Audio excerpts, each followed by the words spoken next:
हमने पिछली कक्षा में देखा था अध्याय 2, है ना। उसी के अंतर्गत हम थोड़ा और आगे बढ़ते हैं, है ना। हो सकता है उसमें आपकी कुछ त्रुटियां रह गई हो, आपके समझ में ना आए, तो उसमें हम थोड़ा एक नोट्स टाइप में, आप कह सकते हैं पीडीएफ टाइप में थोड़ा सॉल्व करते हैं, देखने आगे क्या कहता है।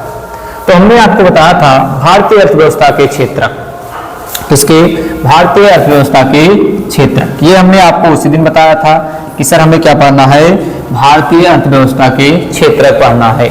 अब भारतीय अर्थव्यवस्था तो सबसे पहले आती है कि आखिर अर्थव्यवस्था क्या है। तो हमने आपको बताया था कि सर अर्थव्यवस्था क्या है, जिससे हमें क्या हो, कोई आय हो, मतलब हमें धन मिले, क्या मिले।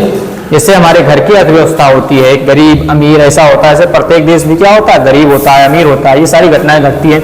तो इसमें सबसे पहले आता है क्या कि हमारे लिए क्या होता है। सबसे पहले जो हमारे अर्थव्यवस्था होती है इसमें आती है आर्थिक नाई,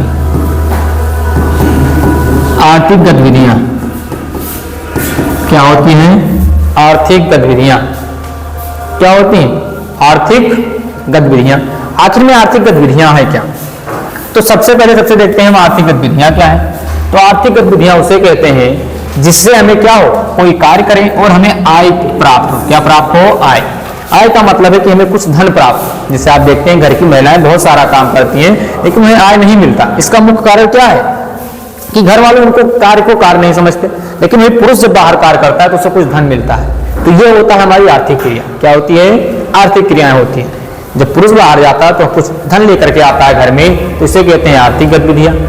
ऐसे महिलाएं बहुत सारा काम करती हैं। अगर देखा जाए तो पुरुषों की तुलना में महिलाओं के कार्य अधिक है, लेकिन उनको कुछ धन नहीं मिलता, इसलिए उनकी क्रिया को आर्थिक क्रिया नहीं कहते। अब इसके बाद हमारा टॉपिक आता है कि सर अगर ये आर्थिक गतिविधियां हैं तो हमारे देश को कैसे रुपया मिलता है, क्योंकि हमारी सरकारें तो कहीं काम करने जाती नहीं है। तो इसी के लिए सरकार ने कुछ क्षेत्रों को बांटा हुआ है। जैसे कहता है प्राकृतिक संसाधन के प्रत्यक्ष उपयोग पर आधारित अनेक गतिविधियां हैं। मतलब है कि प्रकृति के ऊपर, जैसे ईश्वर ने हमें जो कुछ भी दिया उस पर प्राप्त गतिविधियां जो होती हैं वो कहलाती हैं प्राथमिक क्षेत्र की गतिविधियां। क्या कहलाती है, सर प्राथमिक क्षेत्र की गतिविधियां कहलाती हैं। ये गतिविधियां कृषि, सर क्या होती हैं, कृषि, पशुपालन, खनन, मत्स्य पालन, वनोत्पाद से संबंधित हैं। प्राथमिक क्षेत्र को कृषि एवं सहायक क्षेत्र भी कहते, प्राथमिक क्षेत्र को क्या कहते हैं, कृषि एवं सहायक क्षेत्र भी कहते। इसके बाद सर हमारा दूसरा टॉपिक आता है कि दूसरा क्षेत्र क्या है। तो देखते हैं हमारा जो दूसरा क्षेत्र है वो है द्वितीय क्षेत्र। क्या है, द्वितीय क्षेत्र। द्वितीय क्षेत्र की गतिविधियों के अंतर्गत प्राकृतिक उत्पादों के विनिर्माण प्रणाली के जरिए अन्य रूपों से परिवर्तित किया जाता है। मतलब हमने क्या किया, इसको आसान भाषा में समझे तो हमने खेती की, मान लीजिए हमने क्या किया, खेती किया, खेती से कोई चीज ली, जैसे हमने मान लिया आलू उगाया। अब आलू से हमने क्या बना दिया, चिप्स बना दिया। तो चिप्स का जो पैकेट होगा, चिप्स जो होगा वो क्या कहलाएगा, द्वितीय क्षेत्र कहलाएगा। क्या कहलाएगा, द्वितीय क्षेत्र। अगर सर द्वितीय क्षेत्र यह हुआ तो इसके बाद जो हमारा मुख्य रूप से आता है द्वितीय क्षेत्र भी की गतिविधियों में उद्योग निर्माण। क्या है, उद्योग निर्माण, बांध। अब सर बांध कैसे आ गया, क्योंकि बेटा बांध से क्या होता है, हम बांध किस पे बनाते हैं, प्राथमिक क्षेत्र पर। अब बांध से हमें क्या मिलती है, बिजली। बांध से हमें क्या मिलती है, बिजली। अब बिजली मिलने के बाद क्या, बिजली मिलने के बाद हमारे लिए क्या करता है, जल आपूर्ति, विद्युत। सर ये सब क्या द्वितीय क्षेत्र है। अब द्वितीय क्षेत्र को एक और नाम से औद्योगिक क्षेत्र भी कहा जाता है। क्या कहा जाता है, औद्योगिक क्षेत्र भी कहा जाता है। फिर आता है हमारा तृतीय क्षेत्र। सर तृतीय क्षेत्र के अंतर्गत सेवा क्षेत्र। कौन सा क्षेत्र, सेवा। तृतीय क्षेत्र की गतिविधियों में संचार, मतलब जिसे आप फोन कह सकते हैं, कॉल ट्यून कह सकते हैं। आप दिन भर कॉल पे बात करते रहते हैं, आपके घर वाले को भी आपको कोई काम लगता है किसी से, आप 2 मिनट में कॉल कर लेते हैं, तो ये क्या हो गया, संचार हो गया। यातायात के साधन, अभी आपको मान लीजिए अपने घर से कहीं बाहर जाना है तो यातायात आपको क्या करेगा, सहायता करेगा, सेवा करेगी आपकी, तो सेवा हो गया। भंडारण, आप देखते हैं कि हमारे यहाँ क्या कोल्ड स्टोरेज बनाए जाते हैं सामानों को रखने के लिए। कि कोई क्या है, मान लीजिए आलू जब तैयार होता है तो किसानों से आलू खरीद कर सरकार क्या करती है, कोल्ड स्टोरेज में रख देती है कि आवश्यकता पड़ने पर इसे हम पुनः बेच सकते हैं। फिर आता है बैंकिंग। बैंकिंग में आप लोग अपना धन रखते हैं, आवश्यकता अनुसार अपने धन को निकालते रहते हैं। फिर आता है हमारा शिक्षा। क्या आती है सर, शिक्षा सबसे इंपॉर्टेंट। अगर आज के युग में देखा जाए तो बिना शिक्षा के आप कोई भी कार्य नहीं कर सकते। छोटा से छोटा कार्य देखें तो आपको क्या चाहिए, शिक्षा चाहिए। फिर सर आता है हमारा स्वास्थ्य। यदि हमारा स्वास्थ्य ठीक है तो हम क्या कर सकते हैं, कार्य कर सकते हैं। तो स्वास्थ्य हमारी क्या करती है, सेवा करती है। व्यापार हो गया, आदि होते हैं। तृतीय क्षेत्र को सेवा क्षेत्र भी कहा जाता है। सर तृतीय क्षेत्र को क्या कहा जाता है, सेवा क्षेत्र भी कहा जाता है। चलिए बेटा, हम आगे देख लेते हैं, थोड़ा सा और बचा है, मात्र 2 मिनट में हम इसको कंप्लीट करेंगे, क्योंकि छोटा पार्ट है, इसको आप ज्यादा से ज्यादा इसको 2-3 बार आप रिवाइज करके देख लेंगे तो आपको सारी चीजें कंठस्थ हो जाएंगी, कभी भूलेंगे नहीं, इतना आसान चैप्टर है।